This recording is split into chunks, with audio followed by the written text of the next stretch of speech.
هكلمك النهاردة عن 5 مبادئ نفسية هم السبب في انك مش عارفة تنجحي في اي دايت ومش عارفة تخسي وبتعملي اليو دايت وبقالك سنين حرفيا في الموضوع ده. والمبادئ النفسية دي انا واثقة انك لو اشتغلتي عليها الدايت اللي هتعمليه هينجح وهتعرفي تكملي وهتعرفي تبني لايف ستايل صحي.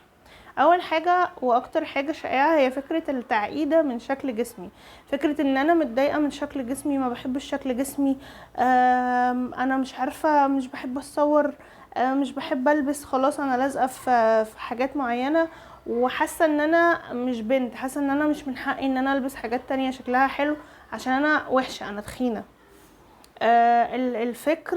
الفكر المستمر ده شعور كره جسمي، يعني كره جسمي دي زي كره نفسي كده، انا بكره نفسي حرفيا، ما جسمي ده اللي شايلني تمام، فانا بكرهه.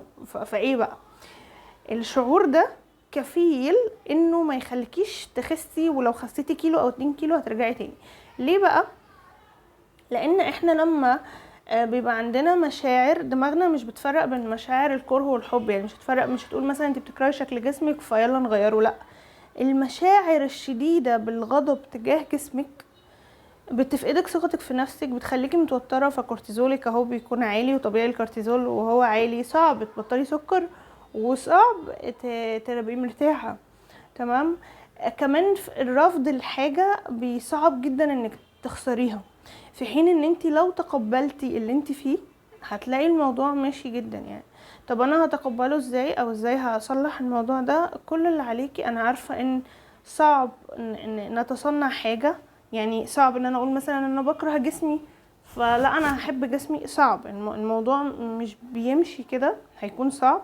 بس انا ممكن ادخله من حتة تانية، يعني ممكن ادخله مثلا من حتة ان انا اوكي انا زايدة في الوزن وكل حاجة والكلام ده كله انا عارفاه، بس انا هحاول البس حاجات مثلا تكون مناسبة اكتر. هحاول شوية ان انا اثق كده في نفسي، لما انا هلبس حاجات هتكون مناسبة اكتر، ههتم ببشرتي، ههتم بشعري، ههتم بلبسي شوية، يعني هبدأ اثق سنة كده في نفسي تمام. هبدأ ارفض اي تعليق سلبي على جسمي خالص، الموضوع ده مرفوض. لو انتي 200 كيلو ما تسمحيش لحد يعلق على شكل جسمك، اللي هيعلق يعني الرد المشهور جدا هو انا باكل من تلاجة ابوكي، اسهل حاجه تمام، محدش ليه دعوه، محدش ليه دعوه، والناس بتنظر عشان هي عندها مشاكل نفسيه مع نفسها مش عارفه تحلها فبتيجي تتحكم فيك. فالنقطه دي مهمه جدا جدا جدا. طيب ده اول مبدا محتاج له اصلا حلقات لوحده، بس مهم جدا نشتغل على نقطه التصنع، ان انا هتصنع ان انا بحب جسمي وهثبت لنفسي ان انا بحب جسمي. البنات اللي بتحب جسمها، يعني اي حد لما بتبدا تخس كده بتبقى عايزه تلبسه، صح؟ دي علامه ان انا بحب جسمي، عايزه يبقى شكلي حلو بقى والبس واجيب حاجات وادلع نفسي، فاوكي انا هتصنع ده وانا لسه زايده في الوزن. دي اول نقطه. تاني نقطه شائعه جدا، الواحده اللي تكون فاتحاها على البحري وبتاكل الابيض والاخضر واليابس وماشيه كده شايطه اي حاجه بتلاقيها بتحطها في بقها، ومره واحده تقول انا هعمل دايت قاسي جدا، انا هشيل الكربوهيدرات خالص، انا همشي كيتو دايت، انا مش عارفه هتمرن 5 ايام في الاسبوع، او الناس اللي بتقولك ايه لا ده انا هشيل اصلا، مثلا اللي بيعملوا دايت اللي هو الفاكهه والحاجات دي. الموضوع ده اكتر حاجه بتاذيكي، بتاذي اصلا حرقك على مستوى، يعني على مستوى جسمك هي بتاذي الحرق، وعلى مستوى نفسيتك هي بتدمرك. لان انا دلوقتي جيت عملت دايت قاسي تمام، عملت دايت قاسي جدا، كملت عليه بالكتير اسبوع، ده لو عرفت اجيب الاسبوع، وبعدين وقفت، وبعدين سبت نفسي شهر كده، وبعدين جيت قلت لا انا لازم اخس، قمت عامله دايت قاسي تاني وكملت عليه اسبوع، وبعدين قمت سايبه نفسي، وهكذا. ايه اللي هيحصل؟ صورتي الذاتيه عن نفسي هتكون ان انا شخص غير ملتزم. احنا منين بنجيب الثقه في نفسنا؟ منين بنجيب الثقه في الناس اصلا؟ يعني انت منين هتثقي في واحده صاحبتك ان هي مثلا بتوعدك بحاجه، قالت لك انا هاجي انزل معاكي وجت نزلت معاكي تمام؟ طيب لو صاحبتك دي بقى كل ما تقولك، كل مره تقولك انا هاجي انزل معاكي، انا هاجي انزل معاكي وما تنزلش، وبعدين تقولك انا هاجي انزل معاكي تاني وما تنزلش، ثقتك فيها هتحسي ان هي بق، صح؟ نفس الكلام بيحصل في جسمنا.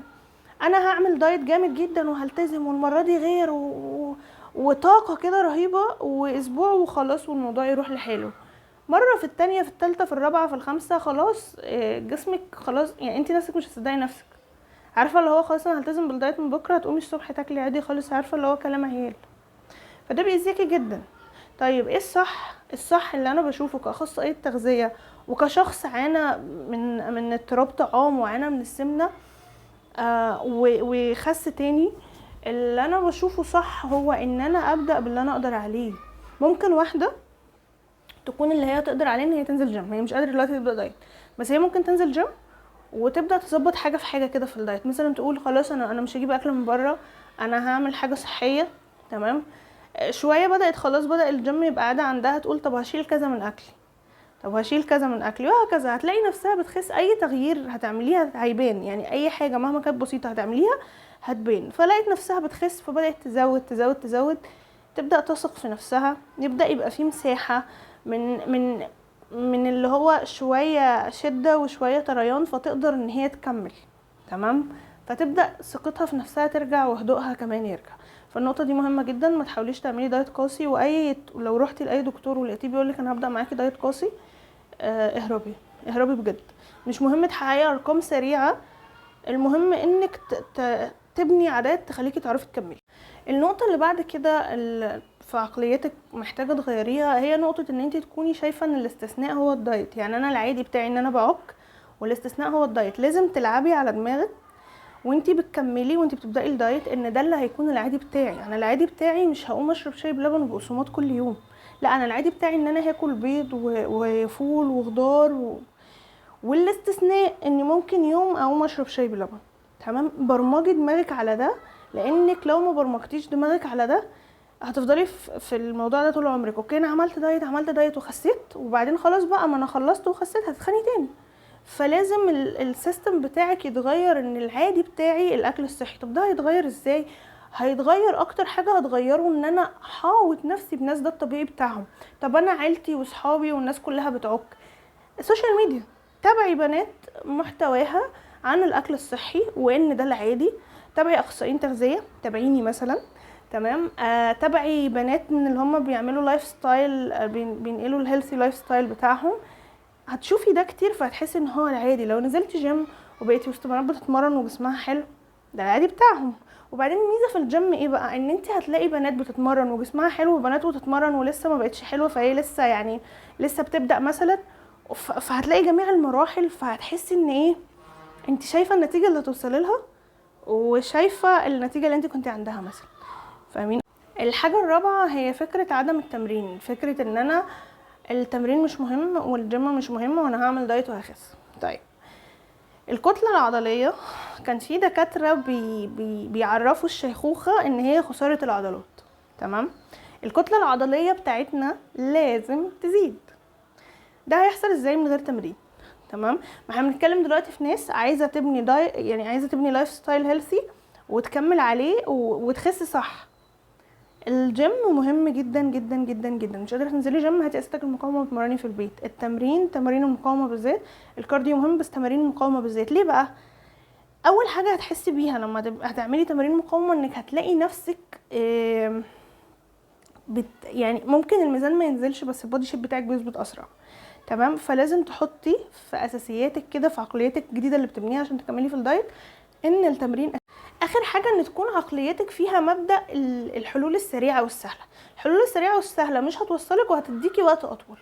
تمام. يعني جو انا مش عارفه هاخد حقنه ايه، لا انا هروح اعمل تكميم. تبقى واحده 90 كيلو وتقول انا هعمل تكميم. صباح الفل يا حبيبتي، تكميم ايه؟ ما تخسي عادي. ما التكميم اصلا فيه دايت وفيه مشاكل كتير. تمام. وفي ناس بتعمل تكميم وبتتخن. تمام. فخليكي عارفه ان العقليه الصح اللي محتاجه تبنيها هي عقليه هتتبنى عادات هتستمر عليها هتلاقي نتائج. لو ما تبنيتيش العقليه دي انت هتعيشي طول عمرك بتعملي دايت ومش عارفه تكملي ومش عارفه تنجحي وهتفضلي مكمله كده. يعني انت حره، ده طريقك وده اختيارك. انا بتابع مع البنات بتوعي، بنبني عادات، بنتعلم نكمل وبنوصل والله، وبنوصل بسرعه كمان. يعني اعتقد بنوصل اسرع من الناس اللي بتقعد تلعب شويه فوق وشويه تحت وبتفرح ان هي خست قوي في الاول. اصلا اغلب الخسان ده بيكون ميه وعضلات. طيب انا دكتور ايمان اشرف، صيدلانيه واخصائيه تغذيه علاجيه ومدربه. لو عايزه تشتركي معايا هتلاقي رقم الواتساب بتاعي في البايو. وتابعيني هنا، بقدم محتوى عن التغذيه وعن اضطرابات الطعام. اشوفكم فيديو جديد ان شاء الله. سلام.